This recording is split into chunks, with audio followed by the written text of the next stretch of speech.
എല്ലാ കൂട്ടുകാർക്കും bud and ഫ്ലവറിലേക്ക് സ്വാഗതം. ഇന്നത്തെ വീഡിയോയിൽ നമുക്ക് 365 ദിവസവും പൂക്കൾ തരുന്ന ഒരു 15 ചെടികളാണ് ഉൾപ്പെടുത്തിയിരിക്കുന്നത്. അപ്പോൾ എപ്പോഴും പൂക്കൾ വേണമെന്ന് ആഗ്രഹിക്കുന്നവർക്ക് വളർത്താൻ പറ്റിയ ഒരു 15 ചെടികളാണ് ഇന്നത്തെ വീഡിയോയിൽ ഉൾപ്പെടുത്തിയിരിക്കുന്നത്. വീഡിയോ ആദ്യമായിട്ട് കാണുന്നവരാണെങ്കിൽ ഒന്ന് സബ്സ്ക്രൈബ് ചെയ്ത് സപ്പോർട്ട് ചെയ്യണേ. നോക്കാം. ആദ്യത്തെ ചെടി നമ്മളുടെ ബന്ദിച്ചെടിയാണ്. നമുക്ക് ഈ ബന്ദിച്ചെടി ഒരു 3 സീസണായിട്ട് വളർത്തിയെടുക്കാം. ഇത് എപ്പോഴും നമുക്ക് ഇതേപോലെ ധാരാളം പൂക്കൾ തരുന്ന ഒരു ചെടിയാണ്. പൂക്കൾ ഇഷ്ടമുള്ളവർക്ക് വളർത്താൻ പറ്റിയൊരു ചെടിയാണ് ഈ ബന്ദിച്ചെടി. ഇതിന് നല്ല വെയിലുണ്ടെങ്കിൽ മാത്രമേ ഇതിൽ ധാരാളം പൂക്കൾ ഉണ്ടാകുകയുള്ളൂ. നല്ല വെയിലുള്ള സമയം നമുക്ക് ദിവസവും ഇതിനെ നനച്ചു കൊടുക്കാം. ഇല്ലെങ്കിൽ നമുക്ക് ഒരു ദിവസം ഇടവിട്ട് മാത്രം നനച്ചു കൊടുത്താൽ കൂടെ മതി. രണ്ടാമത്തെ ചെടിയാണ് തെച്ചിച്ചെടി. നമുക്ക് പ്രത്യേകിച്ച് സീസൺ ഒന്നും ഇല്ലാതെ എപ്പോഴും ഇതേപോലെ പൂക്കൾ ഉണ്ടായിക്കൊണ്ടേയിരിക്കുന്ന ഒരു ചെടിയാണ് തെച്ചിച്ചെടി. നമ്മൾ പൂക്കൾ വന്ന ഭാഗം ഒന്ന് പ്രൂൺ ചെയ്ത് വിട്ടാൽ മാത്രം മതി, തിരിച്ചും അതിൽ പുതിയ പൂക്കൾ ഉണ്ടാകുന്നതാണ്. ഇതിനും ആവശ്യത്തിന് വെയിലുണ്ടെങ്കിൽ മാത്രമേ, ഒരു ദിവസത്തെ വെയിൽ മൊത്തം കിട്ടിയാൽ മാത്രമേ ഇതിൽ ധാരാളം പൂക്കൾ ഉണ്ടാകുകയുള്ളൂ. അതുപോലെ വെള്ളം നമുക്ക് അധികം ഇതിന് ആവശ്യമില്ല. ഒരു ദിവസം വിട്ട് മാത്രം വെള്ളം ഒഴിച്ചാൽ മതി. മൂന്നാമത്തെ പ്ലാന്റാണ് ലെൻഡന അല്ലെങ്കിൽ കുങ്ങിണിച്ചെടി എന്നറിയപ്പെടുന്ന ഈ ചെടി. പണ്ടൊക്കെ വേലിയിൽ നമ്മൾ വളർത്തുന്ന ഈ ചെടി ഇപ്പോൾ ഹൈബ്രിഡ് വെറൈറ്റിയും അവൈലബിൾ ആണ്. പല കളറിലെ ഈ ചെടി ഇപ്പോൾ നമുക്ക് നഴ്സറിയിലൊക്കെ വാങ്ങിക്കാൻ കിട്ടുന്നതാണ്. വെയിലും മഴയും തണുപ്പും ഒന്നും പ്രശ്നമില്ലാതെ എപ്പോഴും പൂക്കൾ തരുന്ന ഒരു വെറൈറ്റിയാണ് ഈ ലെൻഡന. നല്ല വെയിൽ ആവശ്യമുള്ള ഒരു പ്ലാന്റാണ് ഈ ലെൻഡന. അതേപോലെ വെള്ളവും നമുക്ക് ആവശ്യം ഉണ്ടെങ്കിൽ മാത്രം, അതായത് സോയിൽ ഡ്രൈ ആണെങ്കിൽ മാത്രം നമുക്ക് ഒഴിച്ചു കൊടുത്താൽ മതി. ഇതേപോലെ പോട്ടിലൊക്കെ ഹൈബ്രിഡായിട്ട് വളർത്താൻ പറ്റിയ ഒരു പ്ലാന്റാണ്. നമുക്ക് എപ്പോഴും പൂക്കൾ വേണമെന്ന് ആഗ്രഹിക്കുന്നവർക്ക് വളർത്താൻ പറ്റിയ ഒരു പ്ലാന്റാണ് ഈ ലെൻഡന പ്ലാന്റ്. പൂക്കളെ ഇഷ്ടപ്പെടുന്നവർക്ക് അടുത്ത് വളർത്താൻ പറ്റിയ ഒരു ചെടിയാണ് ഈ ഒലിയാണ്ടർ അല്ലെങ്കിൽ അരളിച്ചെടി. ഇതൊരു ഡബിൾ പെറ്റലാണ്. അങ്ങനെ ഡബിൾ പെറ്റൽ, സിംഗിൾ പെറ്റൽ, അങ്ങനെ നിറയെ കളറിൽ നമുക്ക് ഈ ചെടി അവൈലബിൾ ആണ്. ഇത് നമ്മളിങ്ങനെ കുറ്റിയായിട്ട് വെട്ടി നിർത്തിയാൽ വീട്ടുമുറ്റത്തൊക്കെ വെച്ച് പിടിപ്പിക്കാൻ പറ്റിയ ഒരു പ്ലാന്റാണ്. അങ്ങനെ പ്രത്യേകിച്ച് സീസൺ ഒന്നുമില്ല, ഇതിൽ എപ്പോഴും പൂക്കളുണ്ടാകും. നല്ല വെയിൽ ഉള്ള ഭാഗത്ത് വെച്ചാൽ മാത്രം മതി. നല്ല വെയിൽ കിട്ടിയാൽ ധാരാളം പൂക്കളുണ്ടാകും. വെള്ളത്തിൻ്റെ കാര്യവും നമ്മൾ ആഴ്ചയിൽ ഒരു 3 ദിവസം 4 ദിവസമൊക്കെ വെള്ളം ഒഴിച്ചു കൊടുത്താൽ കൂടെ മതി.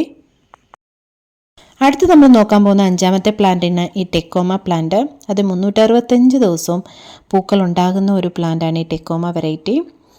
നമുക്കതിന് പ്രത്യേകിച്ച് സീസൺ ഒന്നുമില്ല, നമ്മൾ എപ്പോഴും ഇതിൽ പൂക്കളുണ്ടാകും. നമ്മൾ ചെയ്തു കൊടുക്കേണ്ടത് അതിൻ്റെ പൂക്കളുണ്ടായി കഴിഞ്ഞതിന് ശേഷം നമ്മളതിനെ ഒന്ന് സോഫ്റ്റ് പ്രൂണിങ് ചെയ്ത് കൊടുത്താൽ ആ ഭാഗത്ത് തിരിച്ചും ധാരാളം പൂക്കളുണ്ടാകും. എൻ്റെ കയ്യിൽ 4 കളർ തന്നെ ഉണ്ട്. മഞ്ഞ, ഇതേപോലെ ഒരു ഡബിൾ ഷെയ്ഡ്, ഒരു ഓറഞ്ച് കളറ്, അതേപോലെ ഓറഞ്ച്, പിങ്ക്, അങ്ങനെ 4 കളറ് എൻ്റെ കയ്യിലുണ്ട്. ഇതിനും നല്ല വെയിൽ കിട്ടിയാൽ മാത്രമേ ഇതിൽ ധാരാളം പൂക്കൾ ഉണ്ടാകുകയുള്ളൂ. ഇതും നമുക്ക് ഒരു ആഴ്ചയിൽ ഒരു 3-4 ദിവസമൊക്കെ നനച്ചു കൊടുത്താൽ കൂടെ മതി. ഇല കാണാതെ ധാരാളം പൂക്കൾ ഉണ്ടാകുന്ന ഒരു വെറൈറ്റിയാണ് ഈ ടെക്കോമ വെറൈറ്റി. അടുത്ത് എല്ലാവർക്കും വളർത്താൻ ഇഷ്ടമുള്ളതും എല്ലാവരുടെയും ഫേവറേറ്റ് ആയിട്ടുള്ള റോസാണ്. എൻ്റെയും ഫേവറേറ്റാണ് റോസ്. നമുക്ക് ഈ റോസ് ചെടിക്ക് അങ്ങനെ പ്രത്യേകിച്ച് സീസണൊന്നുമില്ല, ഏത് സമയത്തും പൂക്കൾ തരും. നമ്മളതിനെ നോക്കുന്നത് പോലെ ഇരിക്കും. നമ്മളതിന് നല്ല കെയർ കൊടുത്താൽ അത് ഇഷ്ടം പോലെ പൂക്കളുണ്ടാകും. നമ്മൾ നല്ല വെയിൽ കിട്ടുന്ന ഭാഗത്ത് വയ്ക്കാൻ മാത്രം ശ്രമിക്കണം. നല്ല വെയിൽ കിട്ടിയാൽ മാത്രമേ റോസ് ചെടിയിൽ ധാരാളം പൂക്കൾ ഉണ്ടാകത്തുള്ളൂ. അതേപോലെ ആഴ്ചയിൽ ഒരിക്കൽ നിങ്ങൾ എന്തെങ്കിലും ഒരു ഫെർട്ടിലൈസർ റോസ് ചെടിക്ക് ചേർത്ത് കൊടുക്കണം. അപ്പോൾ മാത്രമേ പൂക്കൾ ഉണ്ടാകുകയുള്ളൂ. ചുമ്മാ ചെടി വെച്ചിട്ട് മാത്രം കാര്യമില്ല.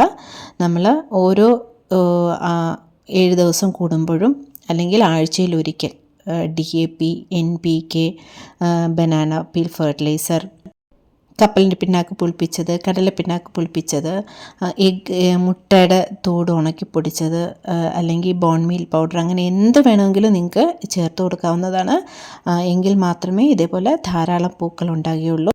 പൂക്കളെ ഇഷ്ടപ്പെടുന്നവരാണെങ്കിൽ വളർത്താൻ പറ്റിയ ഒരു പ്ലാന്റ് തന്നെയാണ് ഈ റോസ. പ്രത്യേകിച്ച് കെയറോ കാര്യങ്ങളോ ഒന്നുമില്ലാതെ എപ്പോഴും പൂക്കൾ തരുന്ന മറ്റൊരു ചെടിയാണ് നമ്മളുടെ ചെമ്പരത്തി. വർഷം മുഴുവനും പൂക്കൾ അത് തന്നുകൊണ്ടേയിരിക്കും. നമ്മൾ ഹൈബ്രിഡ് വെറൈറ്റിയൊക്കെ ആണെങ്കിൽ നമുക്ക് എപ്പോഴും പൂക്കൾ ഉണ്ടാകുന്നതാണ്. ഇതേപോലെ ഹൈറ്റിൽ വളർത്തുമില്ല. ഹൈബ്രിഡ് വെറൈറ്റിയൊക്കെ നമുക്ക് പോട്ടിൽ വെച്ച് സെറ്റ് ചെയ്യാൻ പറ്റിയ ഒരു പ്ലാന്റാണ്. നമ്മുടെ മതിൽ ചോറിൻ്റെ മേലെയൊക്കെ ഇങ്ങനെ പോട്ടിൽ വെച്ച് നമുക്ക് ഇങ്ങനെ വളർത്തിയെടുക്കാം. അത് നമുക്ക് സോഫ്റ്റ് പ്രൂണിങ് പൂ വന്നതിന് ശേഷം അത് സോഫ്റ്റ് പ്രൂണിങ് ചെയ്ത് കൊടുത്താൽ മാത്രം മതി. അതേപോലെ നല്ല വെയിലുള്ള ഭാഗത്ത് വെക്കാൻ ശ്രമിക്കണം, എങ്കിലേ ചെമ്പരത്തി ചെടിയിൽ ധാരാളം പൂക്കൾ ഉണ്ടാകുകയുള്ളൂ. വെള്ളം എന്ന് നോക്കിയാൽ നമ്മൾ ആഴ്ചയിലൊരു 3-4 ദിവസം മാത്രം നനച്ചു കൊടുത്താൽ മതി, അല്ലെങ്കിൽ ഓൾട്ടർനേറ്റ് ഡേയ്സ് നനച്ചു കൊടുത്താൽ കൂടെ മതി. ആഴ്ചയിൽ ഒരിക്കൽ നമ്മൾ വേപ്പെണ്ണ തീർച്ചയായും അടിച്ചു കൊടുക്കണം, അല്ലെങ്കിൽ മീലി ബഗ്സിൻ്റെ ആക്രമണം ഏറ്റവും കൂടുതൽ ഉണ്ടാവുന്നത് നമ്മുടെ ഈ ചെമ്പരത്തി ചെടിയിലാണ്. പ്രത്യേകിച്ച് സീസണൊന്നും ഇല്ലാതെ എപ്പോഴും പൂക്കൾ തരുന്ന മറ്റൊരു പ്ലാന്റാണ് ഈ ഹൈഡ്രേഞ്ചിയ പ്ലാന്റ്.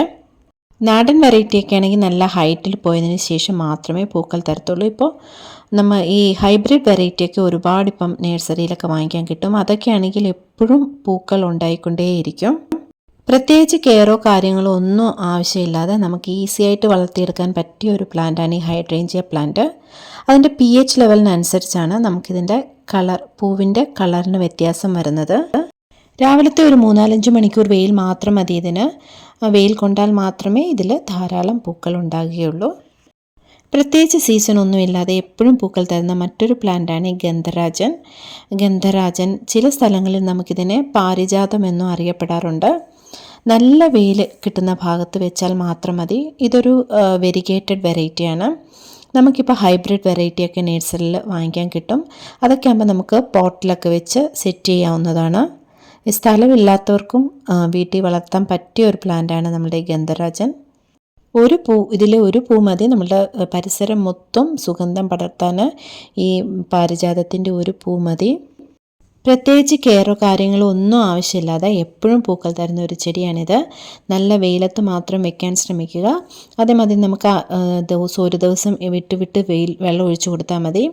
നല്ല വെയിലാണെങ്കിൽ മാത്രം നമുക്ക് ദിവസവും നനച്ചു കൊടുത്താൽ മതി. അടുത്ത ചെടിയാണ് ഡെയ്സി ചെടി. ഒരു 3-4 വെറൈറ്റി കളർ അവൈലബിൾ ആണ്.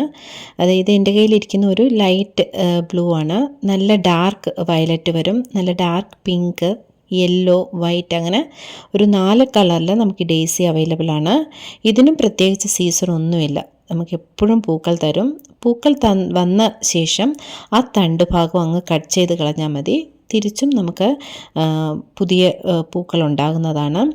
ഈ ഒരു പ്ലാന്റ് വളർന്നു വന്നതിന് ശേഷം ഇതങ്ങ് തണ്ട് കട്ട് ചെയ്ത് കഴിഞ്ഞാൽ അതങ്ങ് നശിച്ചു പോകും. പിന്നെ അതിനെ ചുറ്റി നിറയെ തൈകൾ വരും. നമുക്ക് അതിൽ നിന്ന് ധാരാളം പൂക്കളുണ്ടാകും. ഒരു ചട്ടിയിൽ നമ്മൾ ഒന്ന് വെച്ചാൽ മതി, ധാരാളം ചെറിയ ചെറിയ തൈകൾ മുളച്ചു വന്നിട്ട് നമുക്കതിൽ നിന്നെല്ലാം പൂക്കളുണ്ടാകുന്നതാണ്. പ്രത്യേകിച്ച് സീസണോ കാര്യങ്ങളോ ഒന്നുമില്ലാതെ എപ്പോഴും പൂക്കൾ തരുന്ന മറ്റൊരു ചെടിയാണ് ഈ 10 മണി ചെടി. പിന്നെ മഴ സമയത്ത് മാത്രം ഇതിൻ്റെ പൂക്കളുടെ എണ്ണം കുറയും എന്നല്ലാതെ പൂക്കൾ തരാതിരിക്കത്തില്ല, പൂക്കളുടെ എണ്ണം കുറയും. ഒരുപാട് വെള്ളം ആവശ്യമില്ലാത്ത ഒരു ചെടിയാണിത്.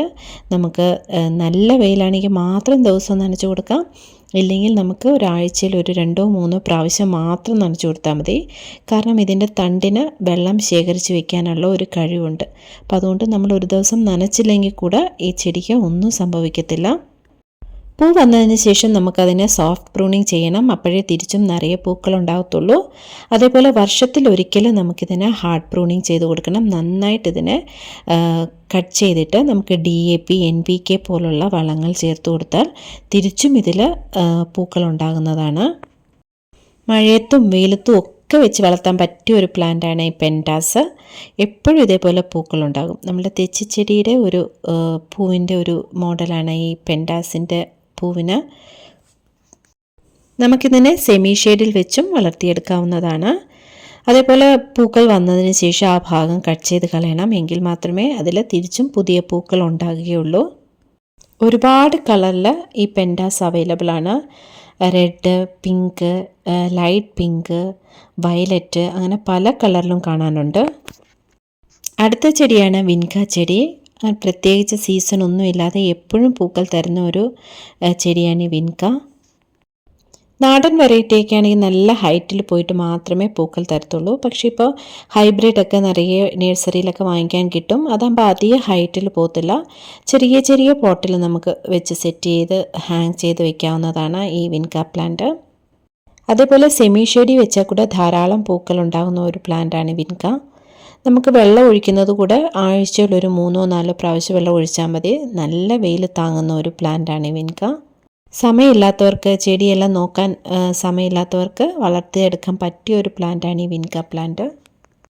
പ്രത്യേകിച്ച് കീടങ്ങളുടെ ആക്രമണം ഒന്നും ഉണ്ടാകാത്ത ഒരു പ്ലാന്റാണ് ഈ വിൻക പ്ലാന്റ്.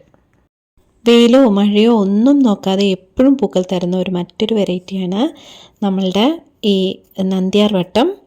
ഇത് ഗോൾഡൻ നന്ദ്യാർ വട്ടമൊക്കെ ആണെങ്കിൽ നമുക്ക് ഈ ഹൈബ്രിഡായിട്ട് പോട്ടിലൊക്കെ വെച്ച് നമുക്ക് വെട്ടിവിട്ട് നല്ല ഭംഗിയാണ് കാണാൻ. വീടിൻ്റെ ബോർഡറൊക്കെ ആയിട്ട് നമുക്ക് വെളിയിൽ മതിലിൻ്റെ അവിടെയൊക്കെ സെറ്റ് ചെയ്യാൻ പറ്റിയ ഒരു പ്ലാന്റാണ് ഈ നന്ദ്യാർ വട്ടം. എപ്പോഴും പൂക്കൾ തരുന്ന മറ്റൊരു ചെടിയാണ് ഈ ആൽമണ്ട അല്ലെങ്കിൽ ഗോൾഡൻ ട്രംപറ്റ്, കോളാമ്പി ചെടി എന്നൊക്കെ അറിയപ്പെടുന്ന ഈ ചെടി. ഇപ്പോൾ ധാരാളം കളറിലും, violet colour, red colour, maroon കളറൊക്കെ ധാരാളം കളറിലും ഇപ്പോൾ ഇത് കിട്ടാറുണ്ട് നഴ്സറിയിലൊക്കെ. അതേപോലെ പ്രത്യേകിച്ച് സീസണൊന്നുമില്ലാതെ മഴയത്തും വെയിലത്തും ഒക്കെ പൂക്കൾ തരുന്ന ഒരു ചെടിയാണ് ഈ ആൽമണ്ട. ഇന്നത്തെ വീഡിയോ നിങ്ങൾക്ക് ഇഷ്ടമായെന്ന് വിചാരിക്കുന്നു. അപ്പോൾ പൂക്കൾ ഇഷ്ടപ്പെടുന്ന എല്ലാവർക്കും വാങ്ങിച്ച് വളർത്താൻ പറ്റിയ ഒരു 15 ചെടിയാണ് ഞാൻ ഉൾപ്പെടുത്തിയിരുന്നത്. അപ്പോൾ ഇന്നത്തെ വീഡിയോ നിങ്ങൾക്ക് ഇഷ്ടമായെങ്കിൽ ലൈക്ക് ചെയ്യാനും ഷെയർ ചെയ്യാനും സബ്സ്ക്രൈബ് ചെയ്യാനും മറക്കരുത്. അപ്പോൾ മറ്റൊരു വീഡിയോയുമായി കാണുന്നത് വരെ നന്ദി, നമസ്കാരം.